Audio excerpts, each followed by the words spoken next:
Excuse me, sir. Are you streaming right now?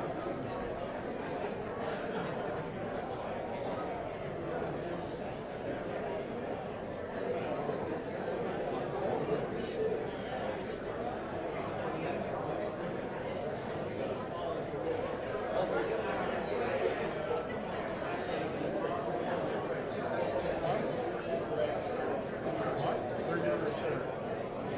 Oh, I should have worn my red shirt.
what I see. Good morning. Great to be here. So good to see everybody. Thank you so much. Excited about today's bill signing. And also, 79 years ago was the D-Day invasion. And I think we all owe those men a debt of gratitude for what they did for freedom that day. We're also excited to be leading the way in the state of Florida. We're working on finishing up the budget. The legislature passed it. I got to review everything. But the state of Florida, I think it's an interesting contrast. In Washington, they're adding trillions of more in debt. In Florida, we're running budget surpluses. We have the second lowest debt per capita ratio in the entire country. Our economy here is about $1.2 trillion. We'd be the 13th largest economy in the world if we were a separate country, just the state of Florida. And yet of 1.2 trillion economy, the debt is $17 billion. And compare that to federal, where the overall debt is much larger than our overall economy. In Florida, our state debt is just a small sliver, like 1.5% of our overall economy. And so, that's how you manage things well. We enacted $2.7 billion in tax relief this year. That's a state record by far. We set the record last year with $1.2 billion. Then we doubled that with $2.7 billion. So we're excited about the tax relief. We're also excited about we led yet again in in-migration. 2022, I think we had 330,000 people move to Florida. I'm not asking people to move. I mean, look, we've got great people. But it's like, they want to go where the action is. And so they're leaving some of these areas that are poorly governed, and they're coming here. And there's people all over the country looking to buy places in the villages. I can tell you that because I see them and they tell me about it. So we have that. Number one fastest growing, number one in new business formations, and I think we've been number one in new business formations every year since I've been governor. We also have the second lowest state per capita tax burden, which is very, very important, no income tax, so we're going to keep it that way. We're ranked number one now in education by U.S. News and World Report, which is exciting. Also number one for education freedom, and number one for parental involvement in education, which is very important.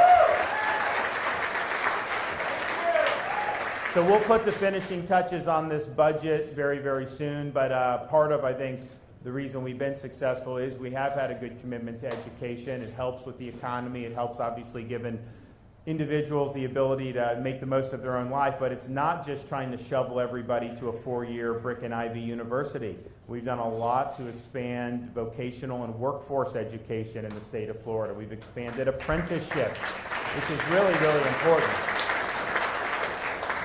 And it's when you're trying to shove everyone for a university, look, there's good stuff at universities, but we all know that they also have degrees like zombie studies degrees, which are just not doing much for people. So if people are going to put into that, that's not really the best thing for them. And of course, it's not really optimal for our economy either. So I think we've really done affordable higher education, no tuition increases at our universities. We're now, I think we have the lowest in-state tuition. It's like $6,400, $6,200, depending on the university. Our out-of-state tuition at our state universities is actually lower than a lot of places in-state tuition, if you can believe that. And we're proud of that. We want it to be affordable. You shouldn't have to mortgage your entire future just to get a college degree. So we're making that a reality in Florida, but we also are looking at our state colleges, looking to them to expand opportunities, workforce, and the high schools.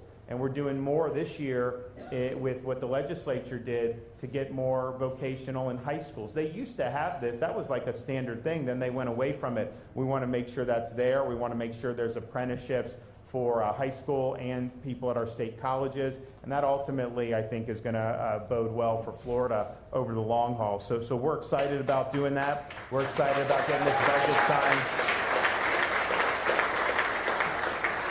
Now today, we are here to sign a piece of legislation called the Digital Bill of Rights.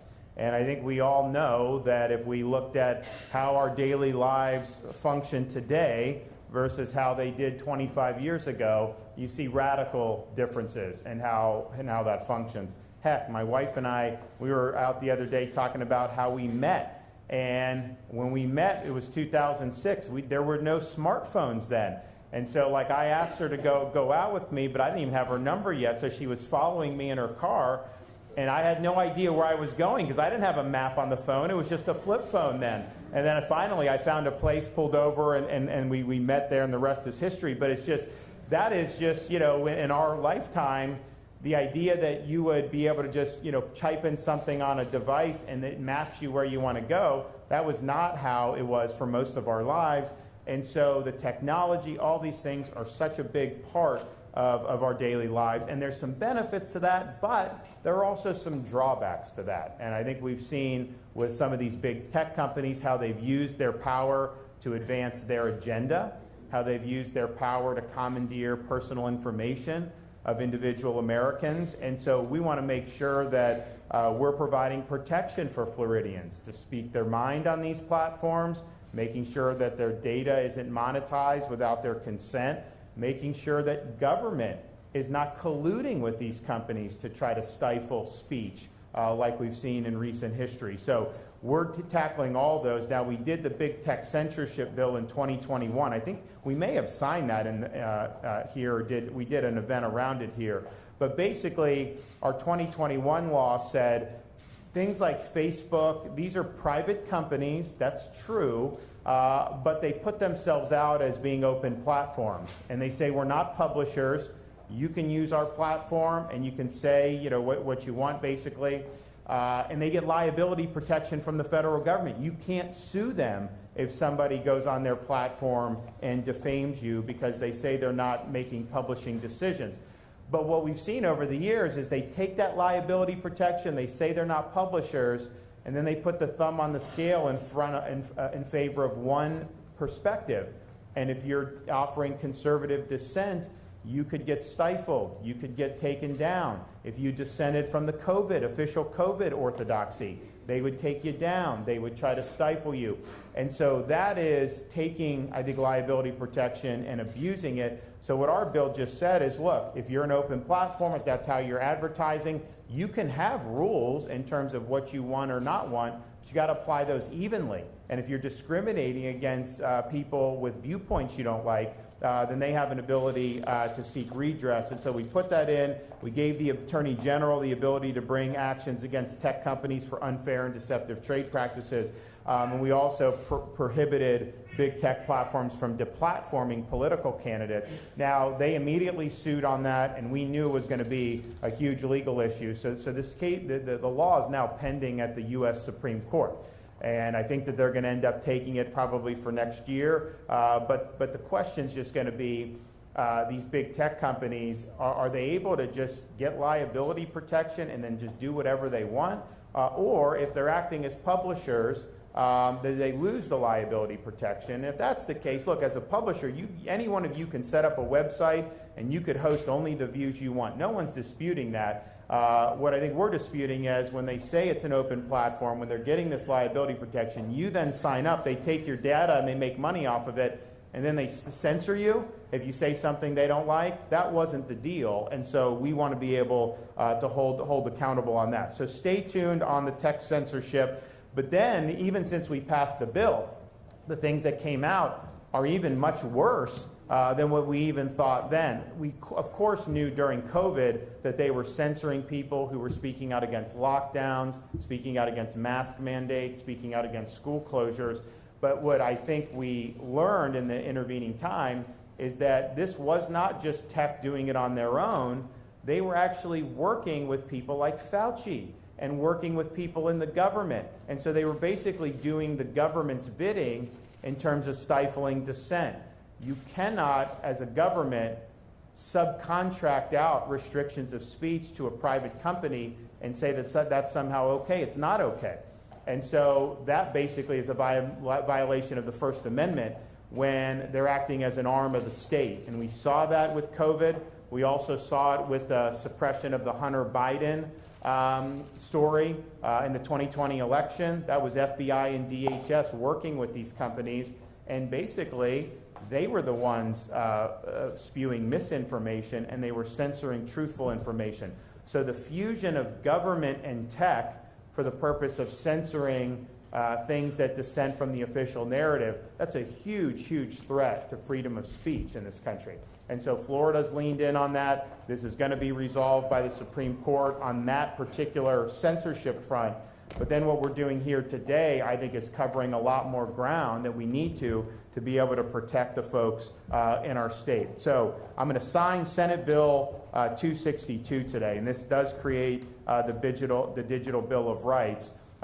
It basically establishes a number of protections for Floridians with respect to the digital sphere. One, the right to control your personal data, including the right to confirm access and delete your personal data from a social platform. You should be in control of this and ultimately have the final say over it. Also has the right to know that your personal data will not be used against you when purchasing a home, obtaining health insurance, or being hired. That's important for privacy. You also have a right to know how internet search engines manipulate search results. You know, if you go back and did a Google search 20 years ago and then did the same thing today, much different result. You know, big changes in algorithms, and I think these algorithms oftentimes have an agenda. And this will start tying into huge issues about things like artificial intelligence. You know, the artificial intelligence is basically mining data and doing things, but if that data is flawed, or if they're trying to produce an agenda with the underlying data, the outputs are going to be flawed as well. Big problem for society if that happens. That's not addressed in this bill because this is something that would need to be addressed federally, but there's huge perils with some of the things that are going on in that realm as well. You also have the right to opt out of having your personal data sold. So when they do these platforms, you're signing up, they don't charge you for it, but they take your data and they sell it to all these vendors usually, and they make a lot of money selling your data. Well, you should have the right to say, no, you know, I don't want you selling my data. You now will with this bill. And then finally, this provides the right to protect children from personal data collection. Do you really want companies mining your child's data? Now you're going to have protection against it. One of the things this does that I think is important is it includes biometric data and geolocation information to adding that to the definition of personal data. Because if you think about it, they can track, you know, you have a phone, they can track where you're going on your phone. So if you go from here and you go 2 miles down the street to like a McDonald's, they will have that data. And that's really about personal data for you. So we're counting that as personal in terms of things that you have a right to privacy to, because we don't want tech companies being able to willy-nilly track your day-to-day movements. It's just not right. What we're going to do with the search engines is require Google and other large search engines operating in Florida to disclose whether they prioritize search results based on political or ideological views or based on monetary considerations. So much of it is you type in these searches, what they generate has a huge influence on how people see the world. So what's the agenda that's leading into that? Another important provision on this bill, in Florida, this bill will ban all state and local government officials from coordinating with big tech to police or to censor protected speech. We're not going to be in a situation where you have like the FBI colluding with Facebook and then they're censoring stories that are truthful because it doesn't fit the agenda. So our government agents, and we have not done that in Florida, and I don't think any local officials have been doing that to my knowledge, but the reality is now there's protections against that. It is inappropriate for government agents to be working with platforms to try to infringe on people's speech rights, and so now that'll be the law in Florida. And then yes, of course, with the children, you know, this is going to ensure that online platforms that are providing services, games, or products targeted to children will not collect, sell, or share the personal data of a child. It's very difficult with kids because like our kids, 6, 5, and 3, you know, they'll grab our phones and they'll just start typing stuff in. And they know how to do this stuff very quickly. It's something that they learn. And so, are they going to be like downloading this or that? And so it's, I think a lot of parents are concerned about how some of this stuff is operating. So all in all, this is a very robust series of protections for Floridians. I think it's going to make a big difference, and I think I'm really proud that the legislature was able to get this done. We had been working on this really for the last year or two, and we just had too many hurdles, I think, with the legislature at that time on kind of getting it right. Because on the one hand, we want to protect your rights to data and privacy. On the other hand, we don't want necessarily this to generate, frivolous lawsuits or things like that. So you needed to find the happy medium. And I think we were able to do it today. So this empowers Floridians. You are not just going to be at the mercy of Big Brother kind of looking over everything you do and collecting all the information about you without your consent. And so I hope people will avail themselves of these protections, and I think it'll make a positive difference for freedom in the state of Florida. We're going to hear from some people before I sign the bill, so I'm going to call each one of them up, and then we'll put the John Hancock on the piece of legislation. So first we're going to hear from Monty Floyd, a Hernando County father of 4.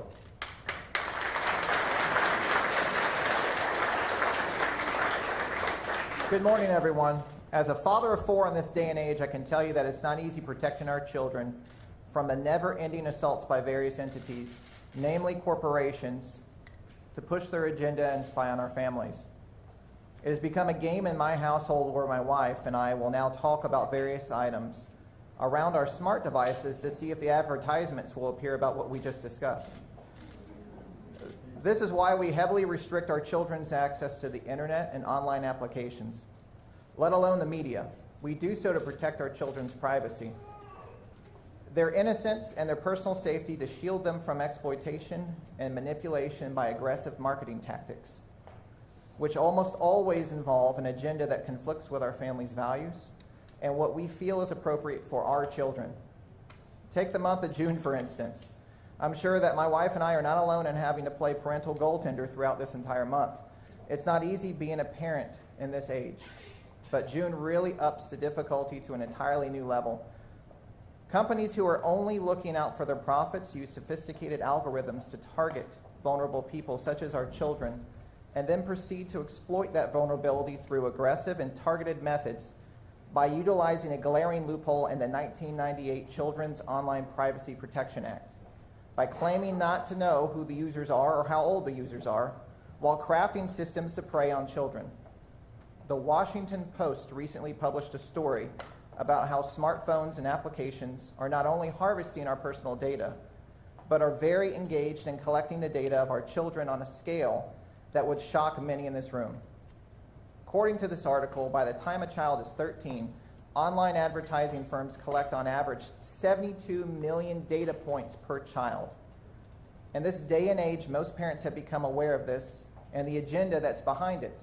But what many don't understand is how our public school system is also engaged in this nefarious activity and is exploiting our children and their data in the same exact manner that big tech does. In my county of Hernando, our school district is infested with a slew of educational technology and digital handouts, some of which were blindly rushed out in the wake of COVID-19, to the point that our district offered every student a laptop and has even begun the process of installing Wi-Fi on school buses. We even had the student data and privacy of a school board member's child leaked out and plastered all over social media. School districts and their many educational technology providers use data mining techniques to collect and sell students' data to the highest bidder so that companies can better target our students with personalized and often agenda-driven advertisements and content. The weaponization of our children's private data can lead to exploitation by educational technology companies or outside groups who then take this private data so that they can better manipulate our children's preferences and behavior by encouraging addictions to certain products or pressuring them to conform to targeted social expectations. This Senate bill is a great step towards curtailing that exploitation and shutting it down, as well as protecting the data of our children. Thank you, Governor DeSantis and our Florida legislators, for continuing to safeguard the privacy and well-being of our children right here in Florida. Thank you.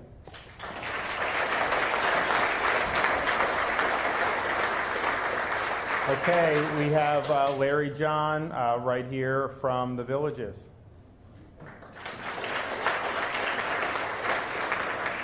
Well, good morning, and it's a pleasure to be here. I actually read this bill, and I was actually going to comment on it a little bit, but the governor's done a pretty good job, and I don't want to repeat what he said. Well, I used to be a judge before I moved here, and the words that I hated most was, "Your Honor, I'm going to be brief," because that never happened. But so I'm just going to truncate my comments a little bit here.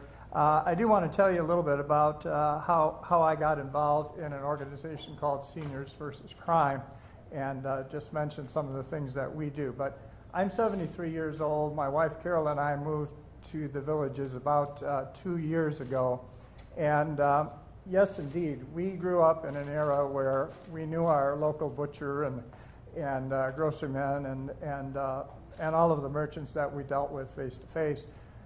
And then in the 80s and 90s, we got this thing called the internet. And we didn't realize that for the last 40 years or so, people have been collecting data and putting it somewhere in a huge database and using it sometimes, as the governor said, to our advantage, but very often to our detriment. So this bill, I think, is going to help us to do that. I do want to tell you about my story. As I said, I was a judge before I came here for about 16 years in the state of Iowa, and was an attorney for about 40 years. And my wife owned a small business in Ames, Iowa, and I thought I was a fairly sophisticated person and didn't need a lot of protection from other people. But it wasn't long after we bought our home, we did what a lot of people in the Villages do. We start putting improvements in, contacting various contractors and merchants. And it wasn't too long before a young woman came to our house. And by the way, this was during COVID, so we were very frustrated in that it took a long time to get anybody to come out and do your new countertops. You'd go and they'd say, well, we'll see you in about a year. And so we were desperate to find people. So we found a young woman to do our solar shades on our lanai, and we invited her to our house. She did a lot of measurements, showed us samples and things, and said that'll be $4,300. And we said, oh, well, I guess that's a pretty good deal. And she wanted $2,300 in cash up front, which of course we gave to her. And that's about the last we ever saw of her. And so I went to an organization here in the Villages called, and it's not just in the Villages, but it's called Seniors versus Crime. And so I didn't know who to turn to. So they hooked me up with an investigator. They said, oh yeah, we know this person. She has victimized several other people in the Villages and got away with their money. And they helped me to try and get my money back, to eventually put me in touch with the Sumter County Sheriff's Office, who did a thorough investigation.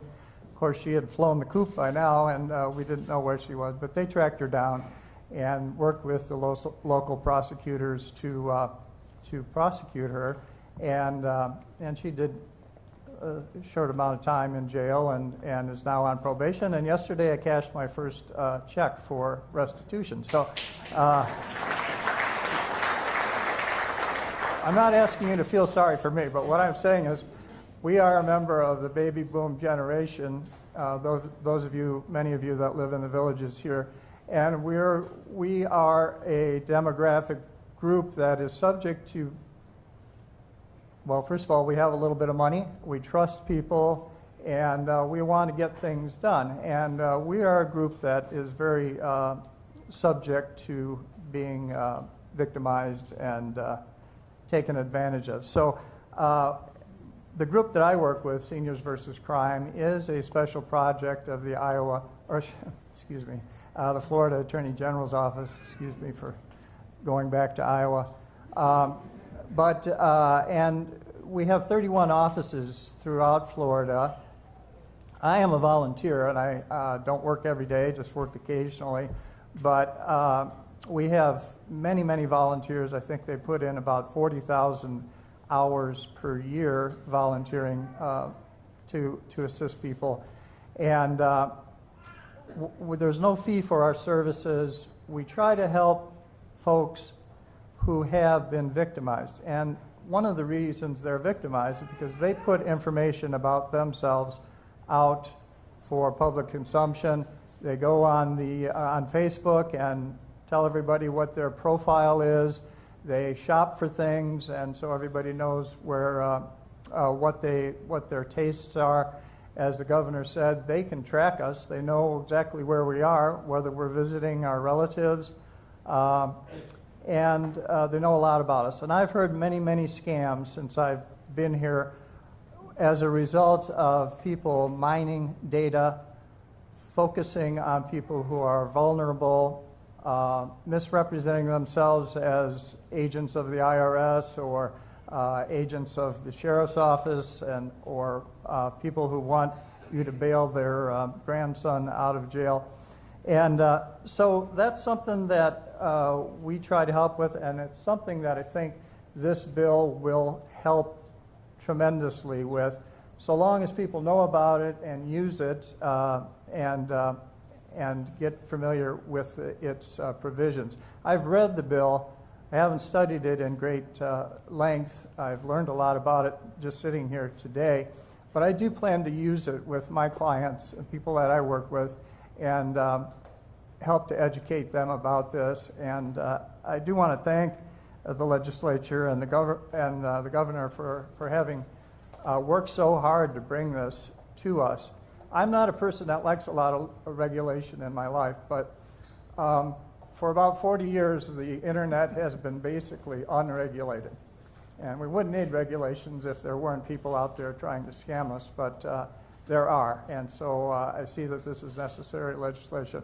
And I'm very grateful to the governor and the legislature for having done this, and for giving me an opportunity to speak to you today. Thank you. Okay, Representative Fiona McFarland. I'm so pleased that someone read the bill because it's quite long. And as the House sponsor of this bill, I want to tell you guys how important this bill is. We started working on this in 2019. It's been the priority of the governor. It's been the priority of 2 consecutive Speaker of the Houses, starting under the leadership of Chris Sprowls and continuing this session with Speaker Paul Renner. And it's taken us this long to get this bill right because every company out there knows the most important thing they have is our data. It is more valuable than gold at this point.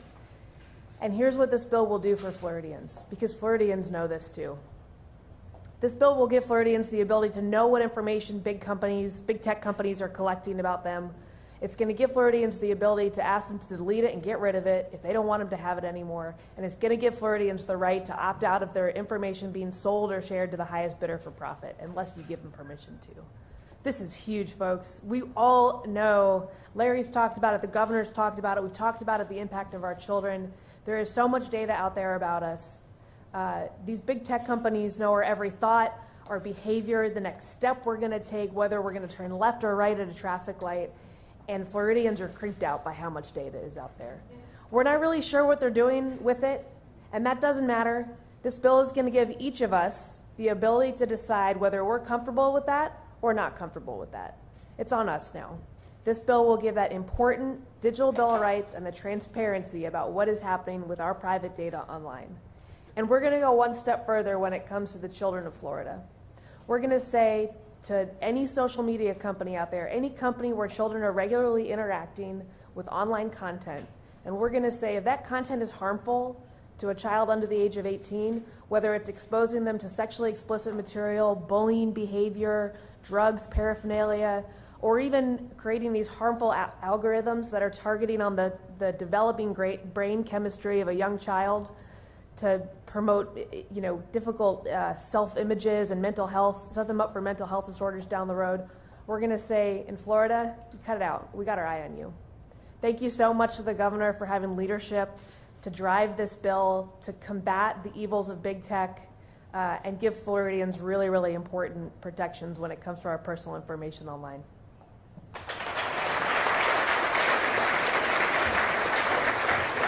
All right, so we're going to come up here and we'll make it official with signing into law.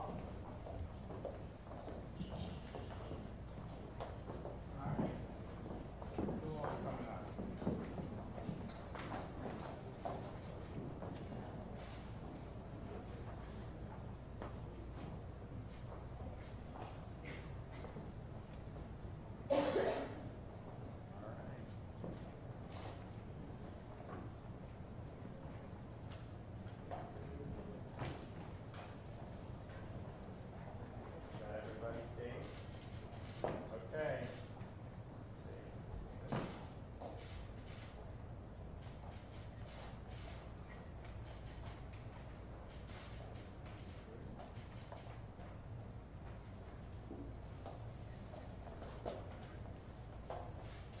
All right, who wants the pen?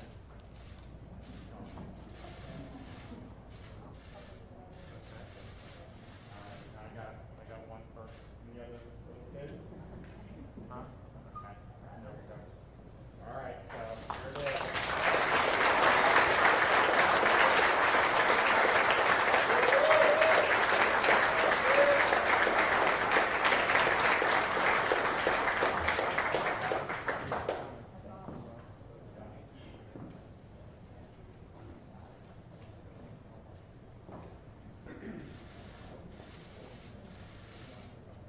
All right, guys, we'll be back soon. Thank you so much. Take care. Bye-bye.